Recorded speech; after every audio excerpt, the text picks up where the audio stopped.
Assalamualaikum warahmatullahi wabarakatuh. Bagaimana nih kabar teman-teman semua? Insya Allah baik ya.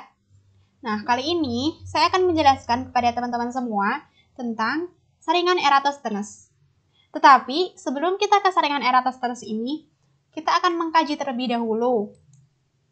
Apa sih yang teman-teman ketahui tentang bilangan prima? Nah, jadi bilangan prima itu adalah bilangan asli yang bernilai lebih besar dari 1 dan mempunyai 2 faktor pembagi, yaitu 1 dan bilangan itu sendiri. Nah, jadi yang perlu kita garis bawahi di sini adalah bilangan prima itu adalah bilangan asli. Nah, bilangan aslinya itu bernilai lebih besar dari 1 dan punya 2 faktor pembagi. Jadi di sini ketika kita menemukan sebuah bilangan gitu ya, perhatikan apakah dia itu mempunyai 2 faktor pembagi atau bukan. Kalau misalnya dia hanya mempunyai 2 faktor pembagi, yaitu 1 dan bilangan itu sendiri, dan dia itu lebih besar dari 1, maka dia adalah bilangan prima. Nah, kita terapkan pada satu permasalahan. Di sini permasalahannya adalah kira-kira apa aja sih bilangan prima yang terletak antara 1 dan 100. Nah, di sini salah satu solusi untuk mengerjakan permasalahan ini adalah menggunakan saringan Eratosthenes. Kira-kira gimana sih cara menggunakan saringan Eratosthenes ini? Gitu kan? Nah, jadi yang pertama adalah kita siapkan terlebih dahulu tabel dari bilangan 1 sampai 100. Tujuannya ketika kita menggunakan tabel ini adalah biar teman-teman semua itu nggak bingung gitu, jadi bisa memahami gitu. Nah, jadi untuk langkah selanjutnya adalah kita perhatikan nih, angka 1. Angka 1. Nah, angka 1 itu apakah dia memenuhi definisi dari bilangan prima? Tadi kan definisinya adalah bilangan prima itu adalah bilangan asli yang lebih besar dari 1 dan punya 2 faktor pembagi. Nah, apakah 1 itu lebih besar dari 1? Apakah 1 itu mempunyai 2 faktor pembagi? Nah, tentu kalau dicari nih, 1 itu hanya memiliki 1 faktor pembagi, yaitu 1 itu sendiri. Maka 1 itu tidak memenuhi definisi dari bilangan prima. Maka harus kita tutupin biar teman-teman nggak bingung. Selanjutnya adalah bilangan 2. Apakah bilangan 2 itu lebih besar dari 1? Tentu ya. Maka kita berlanjut ke definisi selanjutnya, yaitu apakah bilangan 2 itu hanya memiliki 2 faktor pembagi, yaitu 1 dan bilangan 2 itu sendiri?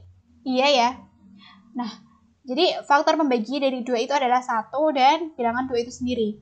Maka bilangan-bilangan lain yang memiliki faktor 2 itu harus kita tutupin, karena dia bukan merupakan bilangan prima.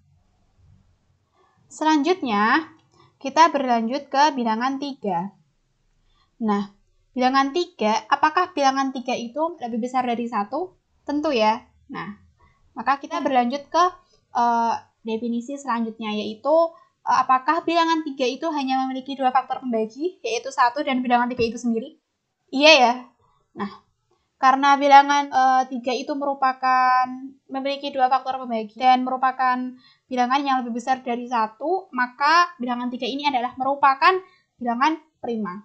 Maka, sama halnya seperti bilangan 2 tadi.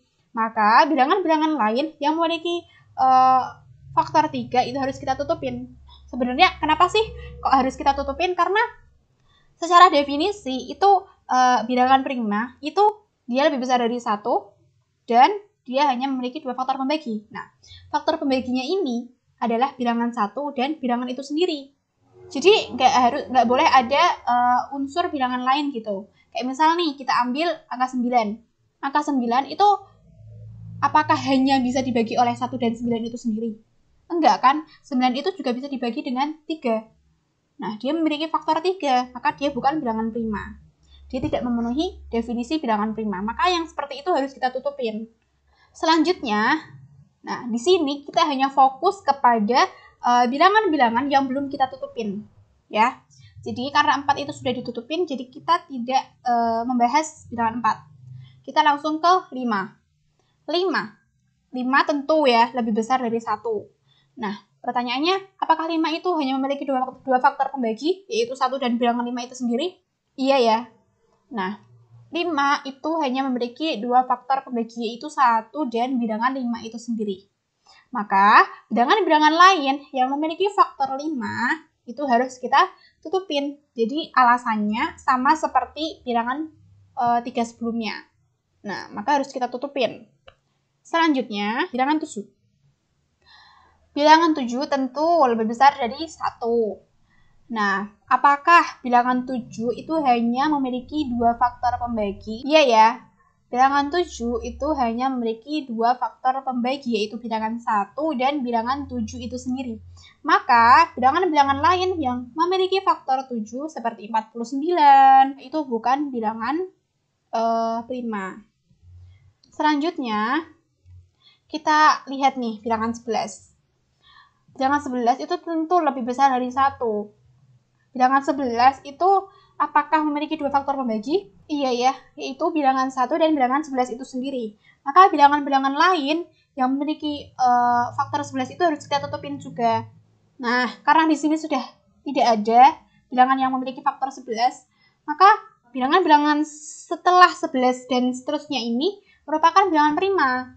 Contoh nih, kita ambil 13. Apakah di sini ada bilangan yang memiliki faktor 13? Tidak ada ya. Nah, maka inilah bilangan prima. Bilangan-bilangan yang tersisa inilah yang merupakan bilangan prima. Maka, di sini saya memiliki kesimpulan. Bilangan prima antara 1 dan 100 itu adalah ada 2, 3, 5, 7, 11, 13, 17, 19, 23, 29, 31, 37, 41, 43, 47, 53, 59, 61, 67, 71, 73, 79, 83, 89, dan 97. Jadi di sini ada 25 bilangan. Mungkin sekian yang dapat saya sampaikan. Sekiranya ada pertanyaan bisa disampaikan di kolom komentar atau mungkin bisa DM aku lewat Instagram aku @nisa.salza. Semoga video ini bisa bermanfaat buat kalian semua.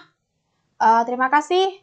Kurang lebihnya mohon maaf. Wassalamualaikum warahmatullahi wabarakatuh.